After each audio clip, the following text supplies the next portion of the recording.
नमस्कार बच्चों, आज हम महाकवि भारवी के किरातार्जुनीयम महाकाव्य के पठन पाठन को आगे बढ़ाते हुए प्रथम सर्ग के 21वें श्लोक से पढ़ना शुरू करेंगे।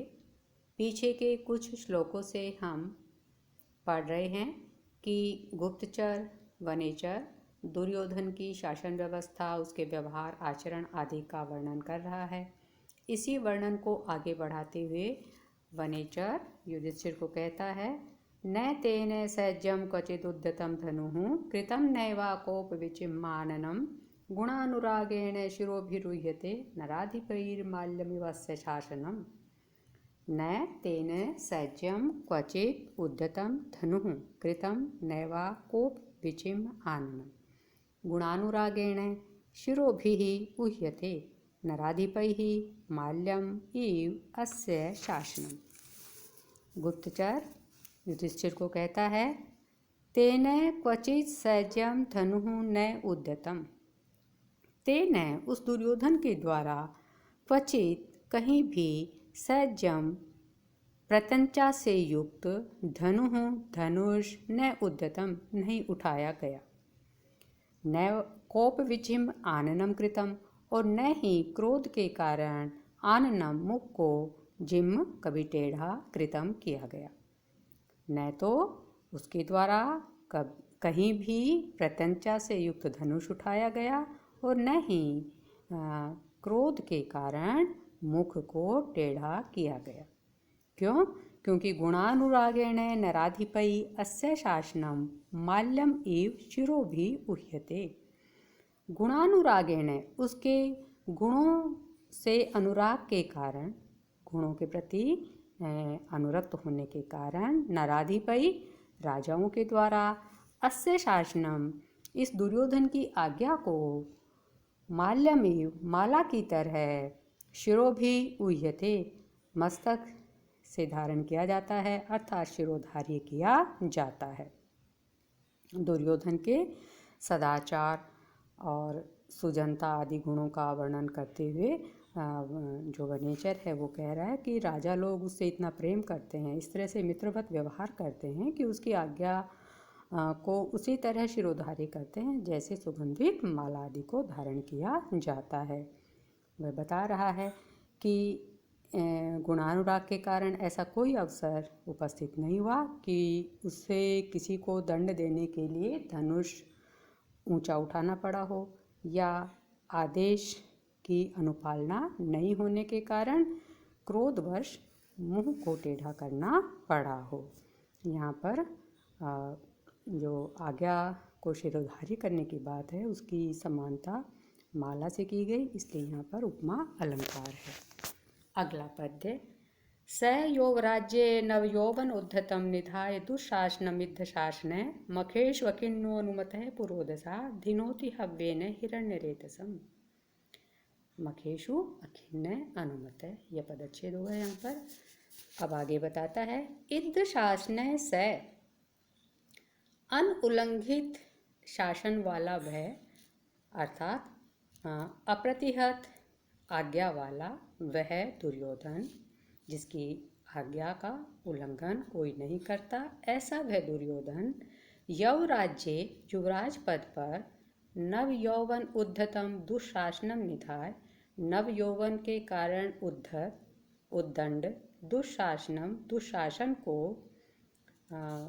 निधाय उसको आसीन करके मखेशु यज्ञों में पुरोदशा अनुमत पुरोहित से आज्ञा प्राप्त करके अखिन्न बिना थके बिना प्रमाद के हव्येन हिरण्यरेतसम धिनोति हवि के द्वारा अग्नि को प्रसन्न करता है। हिरण्यरेतस अग्नि, अग्नि को धिनोति प्रसन्न करता है। यहाँ बताया गया है कि दुर्योधन सफल शासक होने के साथ साथ धार्मिक क्रियाएं भी संपन्न कर रहा है।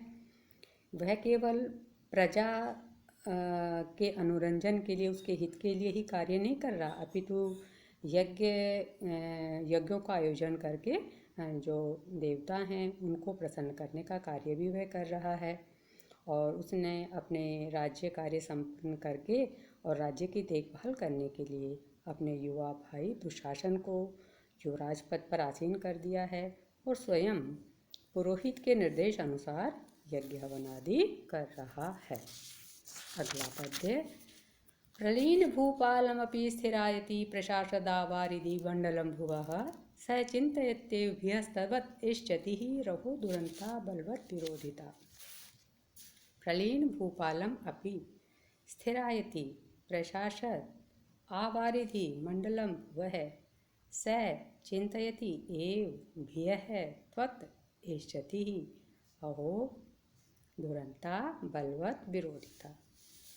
वह बता रहा है कि स प्रलीन भूपालम अपि प्रलीन भूपालम कि वह नष्ट हुए शत्रुओं वाले लुप्त हो गए हैं शत्रु राजा जहाँ से, ऐसे लुप्त हुए शत्रु राजाओं वाले स्थिरायति आवारिधि भुवः मंडलम, स्थिरायति भविष्य में स्थिर रहने वाले, आवारिधि समुद्र पर्यंत विस्तृत, भुवः मंडलम प्रशासक पृथ्वी मंडल का शासन करते हुए अपि भी, त्वत् एष्यति आपकी ओर से आने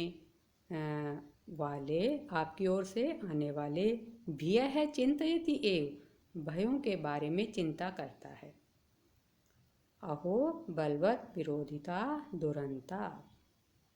वह कहता है अहो अफसोस है कि बलवानों के साथ विरोध करना दुरंता दुखदायी अंत वाला होता है, बुरे परिणाम वाला होता है।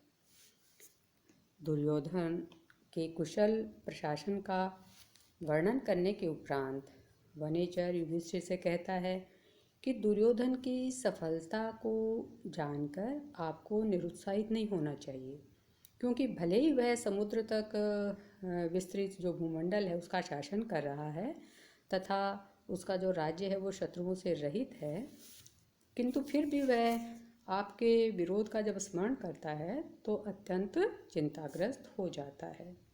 वास्तव में बलवान के साथ वैर रखना बुरे परिणाम वाला होता है। इस श्लोक में ऊपर कही गई विशेष बात का समर्थन नीचे सूक्ति के द्वारा किया गया है, इसलिए यहाँ अर्थांतरन्यास अलंकार है। अगला पद्य। कथा प्रसंगेन जनैरुदारिदादनुस्मृता खण्डलसूनु विक्रमः तवाभिधानाद् व्यथते न तानन सुदुसहान् मंत्रपदादिवोर्गः। कथा प्रसंगेन जनैः उदारितात् अनुस्मृत आखंडल सूनु विक्रमः तव अभिधानात् व्यथते न तानन सुदुसहात् मंत्रपदात् इव उर्ग। कथा प्रसंगे ने बातचीत के प्रसंग से, वार्तालाप के प्रसंग से, जनई उदारितात् तव अभिधानात् लोगों के द्वारा उच्चारित तुम्हारे नाम से, अर्थात बातचीत के दौरान जब लोग तुम्हारा नाम ले लेते हैं, आपका नाम ले लेते हैं युधिष्ठिर का, तो अनुस्मृत आखंडल सूनु विक्रमः, उसे आखंडल सूनु अर्जुन के विक्रम पराक्रम का अनुस्मृत अनुस्मरण हो आता है, स्मरण हो आता है। और फिर क्या करता है, नतान न व्यथते, वह नीचे मुंह करके दुखी होता है। किसके समान सुदुसहात् मंत्र पदार्थ उर्गय इव, जो श्रेष्ठ विश्ववैद्य हैं उनके द्वारा उच्चारण किए गए अत्यंत दुस्सह मंत्र से गरुड़ के चरण निक्षेप का स्मरण करके जैसे उर्गय सांप सर्प क्या करता है, नतानन व्यथते, मुंह नीचा करके दुखी होता है। इस श्लोक का भाव ये है कि जैसे कोई जो सर्प है वह विश्ववैद्यों के द्वारा जो गरुड़ आदि मंत्र हैं उनका उच्चारण करने पर जो गरुड़ पक्षी और जो वासुकी सर्पराज हैं उनके नाम सुनकर गरुड़ के आने की संभावना करके वह अपना फण नीचे कर लेता है और दुखी हो जाता है उसी तरह दुर्योधन भी जब बातचीत के दौरान युधिष्ठिर का नाम लिया जाता है तो उसे अर्जुन के पराक्रम का स्मरण हो आता है और वह भयभीत हो जाता है और अपना मुंह नीचे कर लेता है और अत्यंत दुखी होता है। यहाँ श्लिष्ट उपमा है। जो विशेषण आए हैं वे दोनों पक्षों में समान हैं, उसके दो अर्थ हैं, इसलिए यहाँ पर श्लिष्ट उपमा अलंकार है। अगला पद्य। तदाशु कर्तुं त्वयि जिह्म उद्यते विधीयतां तत्र विधेयमुत्तरं परप्रणीतानि वचांसि चिन्वतां प्रवृत्तिसारा खलु मादेशां गिरे। तत् आशु कर्तुं त्वयि जिह्मम् उद्यते विधीयतां तत्र विधेयम् उत्तरं परप्रणीतानि वचांसि चिन्वतां प्रवृत्तिसारा खलु मादेशां गिरे। अपनी बात का समापन करते हुए गुप्तचर वनिचर कहता है, तत् त्वयि जिह्मं कर्तुम् उद्यते, इसलिए तुम्हारा जो है तुम्हारे प्रति कुटिलता करने के लिए तत्पर हुए। जिह्म कुटिलता, तो तुम्हारे प्रति जो कुटिल आचरण है उसको करने में तत्पर हुए। तत्र उस दुर्योधन के प्रति विधेयम उत्तरम, करने योग्य प्रतिकार या उसके बारे में देने योग्य ठीक जो उत्तर है उसको आशु विधीयताम, आप शीघ्र कीजिए। क्यों? क्योंकि पर प्रणीतानि वचांसि चिन्वताम, दूसरों के द्वारा कहे गए वचनों का संचय करने वाले, अर्थात जो हमने वहाँ के, मैंने वो कहता है कि वहाँ के लोगों से जो बात सुनी है मैं तो केवल उनका संचय करके लाया हूँ, तो दूसरों के द्वारा कहे हुए वचनों का संचय करने वाले मादृशाम गिरह, मेरे जैसे गुप्तचरों की गिरह वाणियाँ प्रवृत्ति सारा खलु, केवल प्रवृत्ति सार मात्र होती हैं, सार स्वरूपा होती हैं।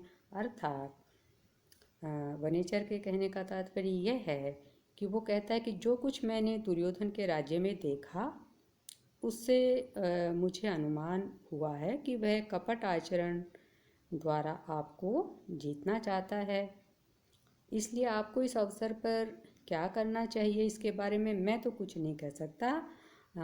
इसके बारे में जो निर्णय लेना है कर्तव्य का वह आपको लेना है, आप ही सक्षम हैं, क्योंकि मेरा कर्तव्य था केवल वहाँ की वास्तविक परिस्थितियों से आपको अवगत कराना। इस तरह से वनेचर युधिष्ठिर को अपनी बात कहता है। यहाँ ऊपर के जो 3 पंक्तियाँ हैं उनका समर्थन नीचे की सूक्तियों से किया गया है, इसलिए इस श्लोक में अर्थांतरण न्यास अलंकार है। आज इतना ही। आप सभी की कुशल कामना के साथ धन्यवाद। जयतु संस्कृतम, जयतु भारतम।